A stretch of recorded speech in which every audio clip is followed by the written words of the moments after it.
Hai, Assalamualaikum warahmatullahi wabarakatuh. Anda bersama saya, Sehistrozi dalam e-tuition subjek sejarah.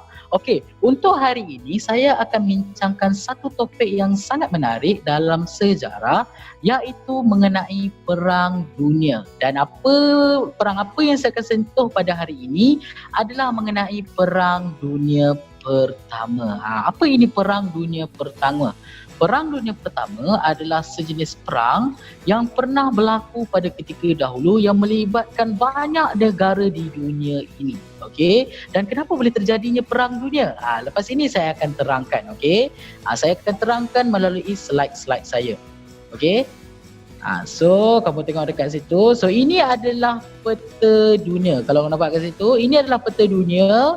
Dan yang saya petakkan itu adalah tanah Melayu, iaitu tempat kita, iaitu Malaysia pada hari ini. Dan dekat mana berlakunya perang dunia? Dekat tanah Melayu ke? Tidak. Perang dunia tidak berlaku di tanah Melayu. Tetapi di manakah lokasi perang dunia pertama? Perang dunia pertama berlaku di kawasan ini. Kalau anda nampak, ini adalah benua Eropah dan di sinilah lokasi perang dunia berlaku. Okey, kenapa saya tunjuk peta dunia? Supaya kamu boleh gambarkan, oh dekat mana lokasi perang dunia? Oh dekat sini dalam peta dunia. Dan kalau kita zoomkan lagi, kalau kamu tengok dekat situ, kita zoomkan lagi. So ini adalah yang warna kuning itu adalah negara-negara yang terlibat dengan perang dunia. Okey, so nanti saya akan terangkan siapa berperang dengan siapa, geng mana berperang dengan geng mana. Okey, nanti saya akan terangkan selepas ini. Okey. So kalau buka situ, bila kita bercakap tentang Perang Dunia Pertama ataupun World War I, okay, ada 4 ciri atau 4 benda penting yang kamu kena tahu. Okay, yang pertama, kamu kena tahu mengenai faktor ataupun punca perang tersebut. Okay, faktor ataupun punca perang tersebut. Macam mana perang-perang ini berlaku? Okay, apa sebab-sebabnya? Okey, yang kedua, kamu kena tahu mengenai negara-negara yang terlibat. Okey, negara-negara apa saja yang terlibat dengan perang dunia? Negara apa bergaduh dengan negara apa? Itu adalah bahagian kedua yang kamu kena lihat. Dan yang ketiga, kamu kena tahu mengenai kronologi peristiwa. Apa ini kronologi peristiwa? Maksud kronologi adalah susunan peristiwa. Okey, kamu kena tahu daripada peristiwa pertama, peristiwa kedua, ketiga, keempat. Okey, bagaimana peristiwa-peristiwa perang itu berlaku dan apa kaitan antara peristiwa pertama dengan peristiwa kedua. Okey, dan setiap peristiwa-peristiwa ini ada kesinambungan dia. Ya, itu saya akan ceritakan bagaimana di permulaan Perang Dunia Pertama sampailah di berakhirnya Perang Dunia Pertama. Itu yang ketiga. Yang keempat, apa yang kamu kena belajar atau apa yang kamu kena tahu adalah apa kesan perang terhadap dunia. Okey, adakah perang ini memberi kesan kepada dunia?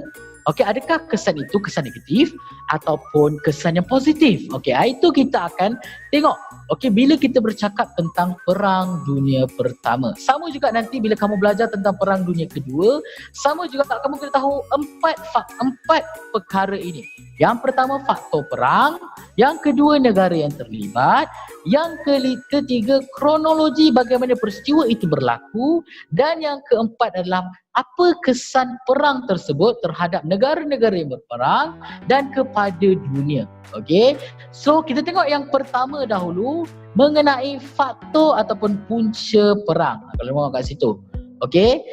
Faktor ataupun bagaimana Perang Dunia Pertama itu boleh tercetus adalah yang pertama disebabkan oleh revolusi perindustrian. Apa ini revolusi perindustrian? Kalau kamu dah belajar pada tingkatan 4 mengenai revolusi perindustrian semasa kamu belajar bab mengenai perkembangan di Eropah, kamu tahu bahawa revolusi perindustrian ini merupakan satu peristiwa yang berlaku di Eropah di mana ianya merupakan satu titik permulaan kepada orang-orang Eropah mula mencapai kemajuan. Mereka mula buat perkilangan, mula buat industri kereta, buat industri senjata dan sebagainya. Jadi mereka mula melakukan perubahan besar dalam kemajuan teknologi mereka. Jadi bila ada kemajuan, perubahan dalam perindustrian mereka, itu menjadi salah satu faktor dalam mencetuskan Perang Dunia Pertama. Kenapa? Disebabkan bila mereka dah ada sektor perkilangan, mereka dah buat kilang senjata, kilang kereta kebal dan sebagainya, jadi mereka dah mula mencipta senjata. Okey, jadi bila mereka mencipta senjata, mereka ingin mencipta senjata lebih bagus, lebih hebat daripada negara-negara lain. Di situ mereka berlumba-lumba mencipta senjata melalui revolusi perindustrian.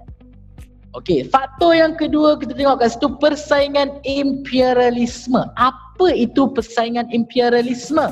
Okey, imperialisme kalau kamu dah belajar pada bab yang pertama mengenai imperialisme di negara kita, di Asia Tenggara, kamu tahu imperialisme itu bermaksud penjajahan. Okey, dan kalau kamu belajar bab yang pertama, kamu tahu penjajahan yang berlaku di Asia Tenggara kebanyakannya dilakukan oleh negara-negara barat. Negara-negara yang terlibat dengan Perang Dunia inilah yang melakukan penjajahan dan mereka ini bersaing. Okey, mereka bukan geng, mereka bersaing antara satu sama lain untuk mendapatkan tanah jajahan. Bagi kuasa-kuasa barat, mereka percaya lagi banyak tanah jajahan yang dimiliki oleh mereka, lagi banyak negara yang mereka jajah, lagi hebat sesebuah negara barat. Jadi mereka bersaing. Okey, British bersaing dengan Belanda, Belanda bersaing dengan Portugal, Portugal bersaing dengan Spanyol. Sekarang kita tengok apa contoh-contoh negara yang pernah mereka jajah. Ini adalah kuasa-kuasa barat, okey, yang menjajah dan juga antara negara-negara yang mereka jajah.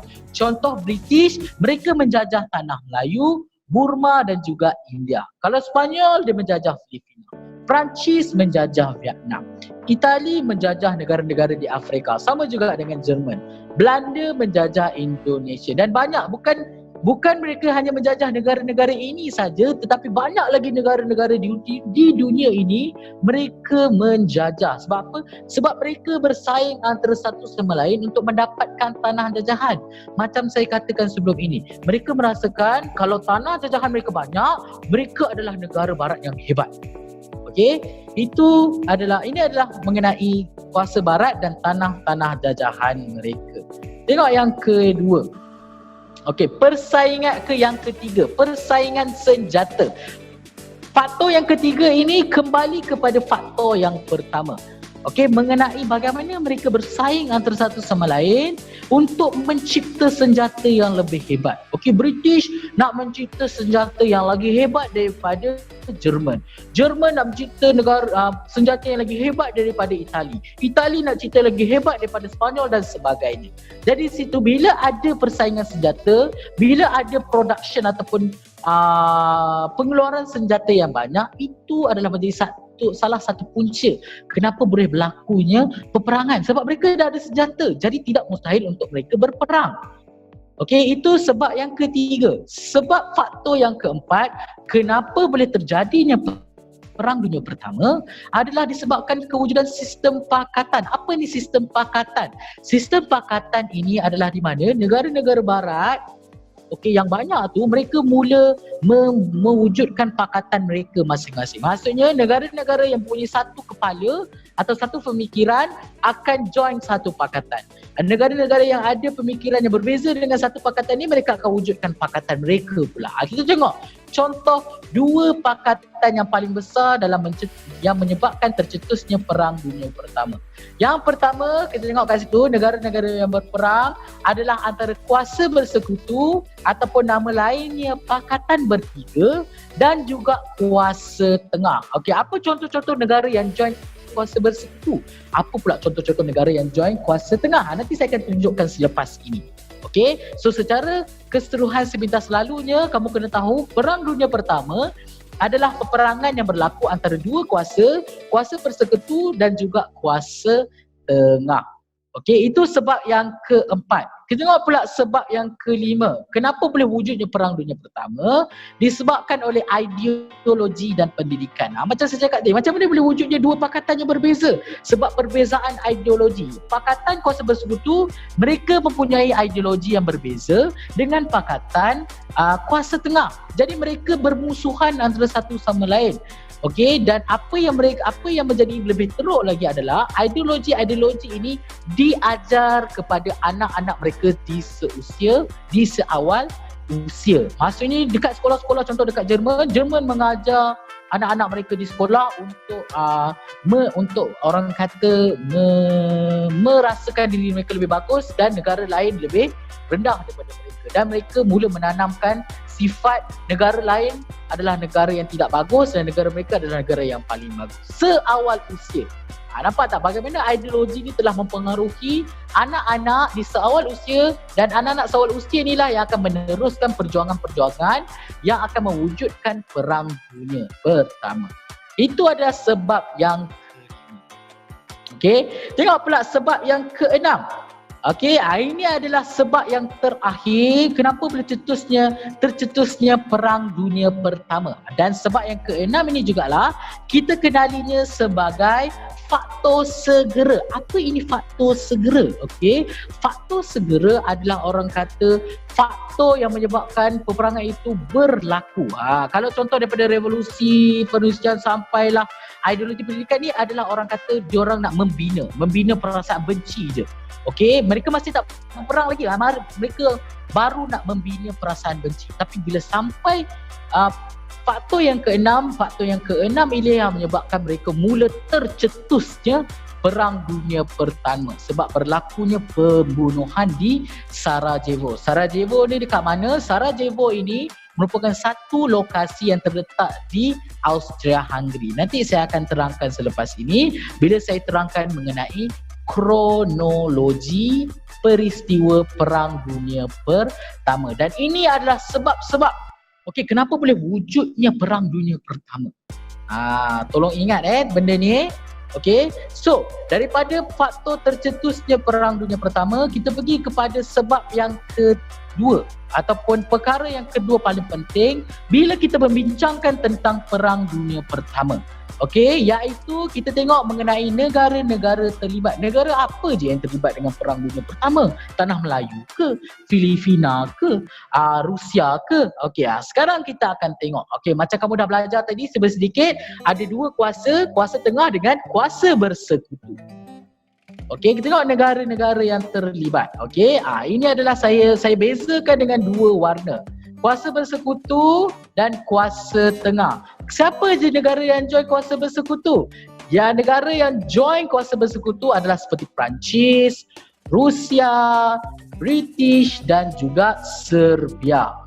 Bagaimana pula dengan kuasa tengah? Ini Perancis, Rusia, British, Serbia ini satu geng.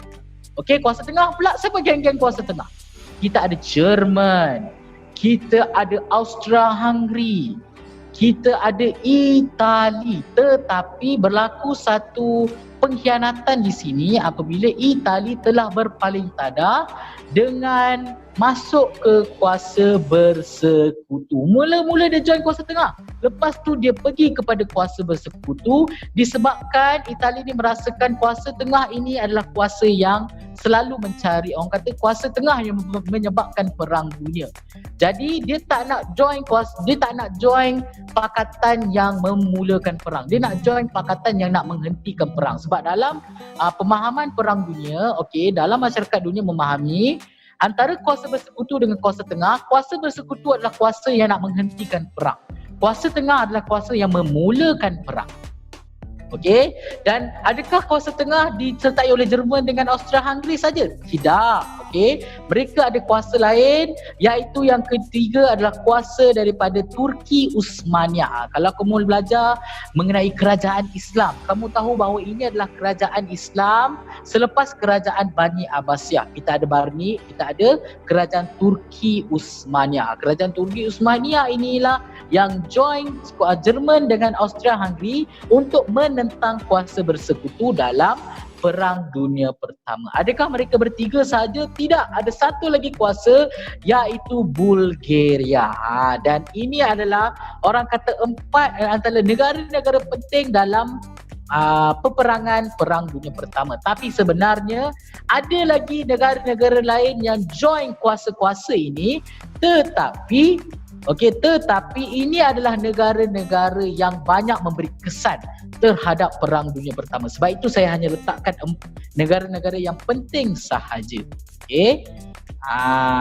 Dan kalau kamu tengok dekat situ, ini adalah bagaimana bentuk peta dunia, bentuk peta dunia yang berkaitan dengan kuasa tengah dengan kuasa bersekutu. Okey.